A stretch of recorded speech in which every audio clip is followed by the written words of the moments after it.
आज की इस वीडियो में हम लोग बात करेंगे मानव जनन तंत्र के second part female reproductive organs के बारे में। फीमेल का बॉडी किस प्रकार से रिप्रोडक्शन के लिए रेडी होता है, कैसे उसका फंक्शन होता है, क्या उसका कार्य होता है। बराबर 12th क्लास के एग्जामिनेशन में लॉन्ग क्वेश्चन में फीमेल रिप्रोडक्टिव ऑर्गन्स के साथ ये क्वेश्चन पूछा जाता है कि मादा या स्त्री जनन तंत्र का सचित्र वर्णन करें, उसके क्रियाकलापों को बतावें। तो इस तरह के जो भी क्वेश्चन होंगे उसका पूरा डिटेल आज हम इस वीडियो में बताएंगे और आप इसको आसानी से समझ सकते हैं और इसको आंसर भी लिख सकते हैं। सबसे इम्पोर्टेंट जो बात होता है, आज हम लोग बात करने वाले हैं स्त्री जनन जो तंत्र है कहाँ से स्टार्ट होता है। जब भी फीमेल्स के अंदर जब कोई बच्चा बाल्यावस्था, पहले होता है शिशुअवस्था, शिशुअवस्था से बाल्यावस्था, बाल्यावस्था से जब किशोरावस्था में एंट्री होती है तो उस समय जो बदलाव आते हैं वो बदलाव इस प्रकार से होते हैं। सबसे पहले तो फीमेल्स के बॉडी में 2-3 बदलाव मुख्य रूप से जो हमें दिखाई देता है। आवाज़ का पतला होना और मेंस्ट्रुअल साइकिल का आरंभ होना। मेंस्ट्रुअल साइकिल को कई नामों से जाना जाता है, रजोदर्शन, रजनोवृत्ति, मासिक चक्र में MC या कोई भी इस तरह का क्वेश्चन आता है तो वही चीज़ को वो बताता है। रजनोवृत्ति या रजोदर्शन या मासिक चक्र कब शुरू होता है, तो सबसे पहले जो ये शुरू होने का टाइमिंग है 11 से लेकर 13 वर्ष की अवस्था में ज़्यादातर में स्टार्ट होता है, लेकिन कभी कभी इसे पहले भी देखा जाता है कुछ फीमेल्स में, जो कभी कभी ये 9 वर्ष पे भी स्टार्ट हो सकता है और किसी किसी में 1-2 वर्ष पीछे भी स्टार्ट होता है। ये जब मेंस्ट्रुअल साइकिल स्टार्ट होता है तो इसमें सबसे ज़्यादा ये बात जानना जरूरी है कि मेंस्ट्रुअल साइकिल जो होता है, जिसको हम रजनोदर्शन MC कहते हैं, ये क्यों होता है, सवाल ये है। और ये क्यों होता है, इसका क्या प्रोसेस होता है, पूरा डिटेल्स में हम बताएंगे। तो जो रजनोदर्शन होती है यानी जो मासिक चक्र होता है वो हर फीमेल्स में अंडो उत्सर्जन क्रिया के प्रारंभ होने का सूचक है। यानी अंडो उत्सर्जन की क्रिया तभी स्टार्ट होगी जब मेंस्ट्रुअल साइकिल आएगा। मेंस्ट्रुअल साइकिल नहीं आएगा तो अंडो उत्सर्जन की क्रिया स्टार्ट नहीं हुई है।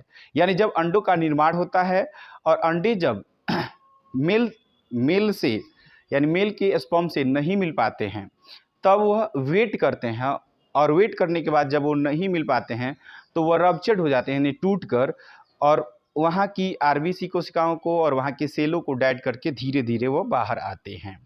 तो जो मेंस्ट्रुअल साइकिल होता है वह 28 दिन का एक साइकिल होता है।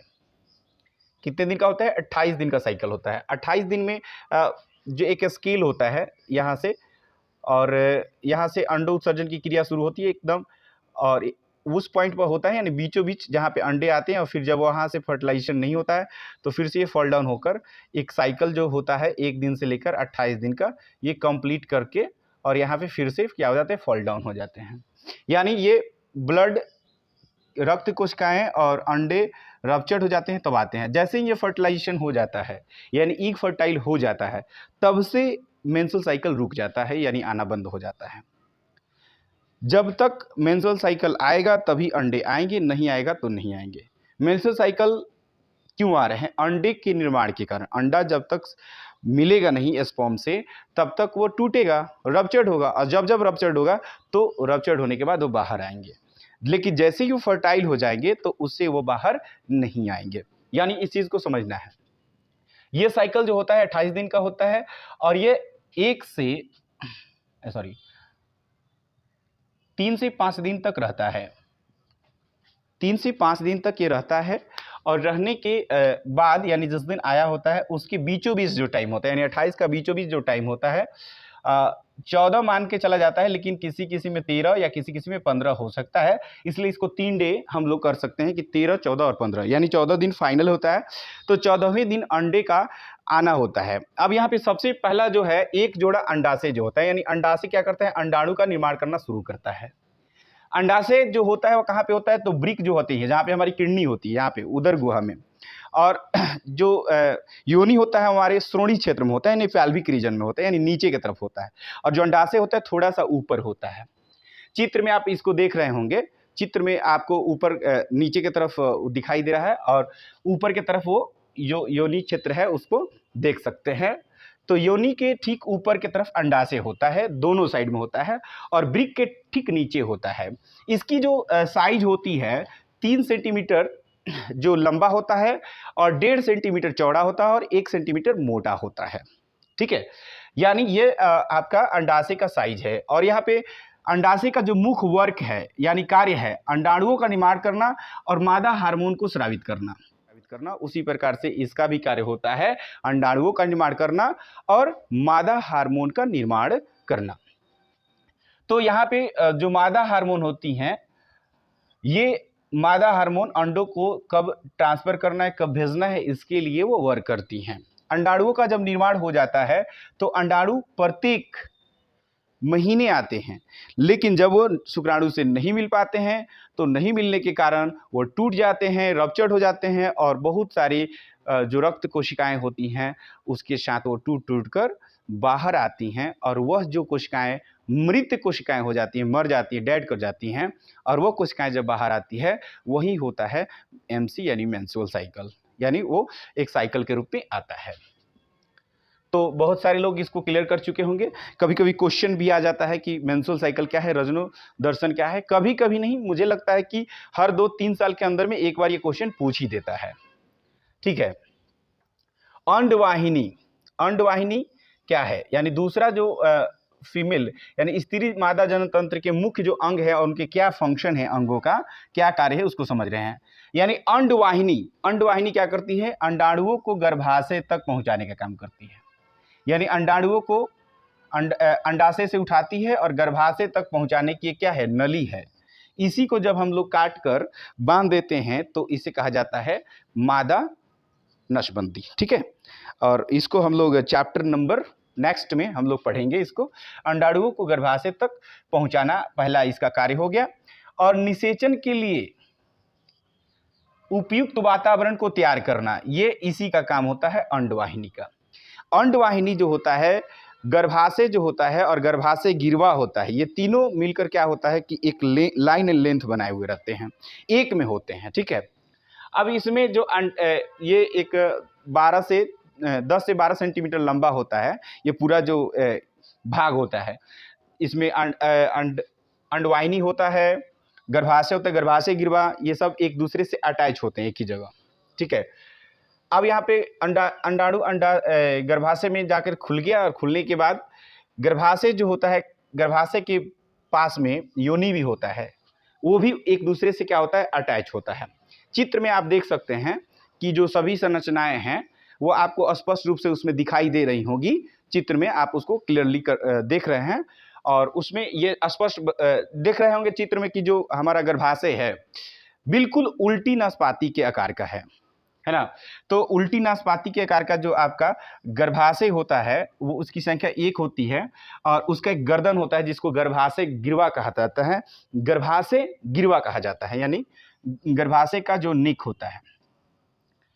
अब आता है मूत्राशय और मलाशय के बीच में स्थित रहता है। ये कहाँ पे स्थित रहता है, मूत्राशय और मलाशय के बीच में, ठीक अंदर के तरफ, उदर गुहा के अंदर के तरफ ये क्या होता है, संरचना बना होता है। और इसकी जो साइज एंड शेप होती है वो होती है 7.5 सेंटीमीटर से 3.5 सेंटीमीटर। अब यहाँ पे कितने लोगों को प्रश्न होगा कि जो बच्चा ग्रोथ करता है उसकी तो साइज बड़ी हो जाती है, तो जैसे बच्चे का ग्रोथ होता है माँ के गर्भाशय में, गर्भ में, वैसे वैसे इसका जो साइज होता है बढ़ने लगता है और फिर प्रसव होने के बाद फिर से अपनी पुराने अवस्था में यानी पुराने शेप में चला आता है। इसमें संकुचन की क्षमता पाई जाती है, ये फिर से संकुचित हो जाता है। तो फिर से एक बार मैं बता दूं कि ये कहाँ पे होता है, गर्भाशय जो होता है मूत्राशय और मलाशय के ऊपर यानी योनि के ठीक ऊपर होता है और 7.5 सेंटीमीटर से लेकर 3.5 सेंटीमीटर यानी 7 सेंटीमीटर लंबा और 3.5 सेंटीमीटर चौड़ा होता है। यहाँ पे आता है योनि। योनि यानी जिसको हम फीमेल का मुख्य रिप्रोडक्टिव ऑर्गन्स मान सकते हैं। तो ये जो योनि होता है, योनि में क्या स्थिति होती है, ये मैथुन का एक कक्ष होता है जहाँ पे हम सेक्स करते हैं, यानी सेक्स करने के लिए ये कक्ष होता है और यहाँ पे मूत्राशय और मलाशय के ठीक बीचों बीच में ये स्थित रहता है। इसको लिख देंगे एग्जाम में कि जो योनि है वो एक मैथुन कक्ष होता है, मूत्राशय और मलाशय के बीच में स्थित होता है। इसकी लंबाई जो होती है 7 से 10 सेंटीमीटर। एक पेशीय नली होती है, उसमें कहीं पेशीय नली मतलब केवल पेशी से बना हुआ, और ये एक बाहर के तरफ, उस योनि के बाहर की तरफ एक संरचना होती है जिसको हम लोग वल्वा कहते हैं, जिसे बाह्य जनन इंद्रिय भी कहा जाता है। तो वल्वा होता है और उस वल्वा को एक कवर किया हुआ रहता है, एक आच्छादित किया हुआ रहता है झिल्ली, जिसको हम हाइमेन कहते हैं। अब यहाँ पे बहुत सारे प्रश्न इसमें आते हैं। हाइमेन झिल्ली उसको ढका रहता है, उसके बीचों बीच एक छिद्र होता है जिससे कि रजनोवृत्ति होती है, यानी मासिक चक्र के समय उससे ब्लीडिंग्स आती है। लेकिन बाकी सारा कवर रहता है, लेकिन उसके बीच में एक छोटा सा छिद्र होता है। ये हाइमेन्स टूट जाते हैं फर्स्ट टाइम सेक्सुअली कॉन्टेक्ट के द्वारा, या खेल कूद से, या साइकिल चलाने से, या कोई ऐसा वर्क करने से जो हार्ड वर्क हो, उससे भी यह हाइमेन्स झिल्ली टूट जाती है। कई बार क्वेश्चन आता है कि क्या हाइमेन कौमार्य की पहचान है? तो ऐसा नहीं हो सकता है कि जिसका हाइमेन्स टूट गया है वो कौमार्य नहीं है, वह खेलकूद से भी टूट जाता है। हाइमेन्स झिल्ली जो होती है वल्वा को एक आच्छादित करने वाली झिल्ली होती है, उसको पैक करके रखती है। तो यहाँ तक हम लोग क्लियर हो चुके हैं। एक अंडाशय के बारे में हम लोग जाने, फिर अंडवाहिनी, गर्भाशय और योनि। अब आता है क्वेश्चन कि बाह्य जनन इंद्रिय। बाह्य जनन इंद्रिय क्या है? योनि के बाहर की तरफ एक मांसल संरचना होती है जिसको बाह्य जनन इंद्रिय कहते हैं, जिसमें काफ़ी संवेदनशीलता पाई जाती है, और उसमें 4 मुख्य जो होती है संरचनाएं होती है। एक जो होता है जिसको हम लेबिया मेजोरा कहते हैं। लेबिया मेजोरा जो योनि के बाहर की तरफ एक ऐसी त्वचा संरचना होती है जहाँ पे बाल या रोम दिखाई देते हैं। और एक होता है लेबिया माइनोरा। एक माइजोरा होता है, एक माइनोरा होता है। माइनोरा एक ऐसी संरचना होती है जो एक मांसल संरचना होती है जो योनि के बाहर की तरफ निकला हुआ रहता है। और वेस्ट्यूबली एक ऐसी संरचना होती है, ये भी बाह्य जनन इंद्रिय होती है, जो योनि के छिद्र के पास स्थित होता है, एक मांसल संरचना होती है। और क्लाइटोरिस क्या होता है कि एक फीमेल रिप्रोडक्टिव ऑर्गन्स में मटर के समान एक छोटी सी संरचना होती है जिसको पेनिस का समजात अंग भी कहा जाता है। और ये जो मटर के समान जो छोटी सी संरचना होती है अत्यधिक संवेदनशील होती है, जिसमें मेल के ऑर्गन्स टच होते ही काफ़ी संवेदना को उत्पन्न कर देती है, और ये जो होती है क्लाइटोरिस कहलाती है, जो मटर के समान होती है। इन चारों को मिलाकर लिबिया माइजोरा, लिबिया माइनोरा, मेजोरा और वेस्ट्यूबली और क्लाइटोरिस, आप चित्र में देख सकते हैं कि चित्र में इसको दिखाया गया है। और ये सभी को जो कंबाइंड एक रूप जो होता है जिसको हम वल्वा कहते हैं, और ये हो जाता है बाह्य जनन इंद्र। ठीक है। अब आता है कि स्तन ग्रंथि, ये भी एक क्या है, जनन तंत्र के अंतर्गत आता है। स्तन ग्रंथि, तो एक फीमेल में एक जोड़े स्तन ग्रंथि होते हैं जो कई सारे पालिकाओं में विभक्त होते हैं। उसमें 15 से 20 स्तन पालिकाएं होती हैं। यहाँ देख सकते हैं 15 से 20 स्तन पालिकाएं। अब यहाँ क्वेश्चन आता है कि स्तन पालिकाएं क्या होती हैं?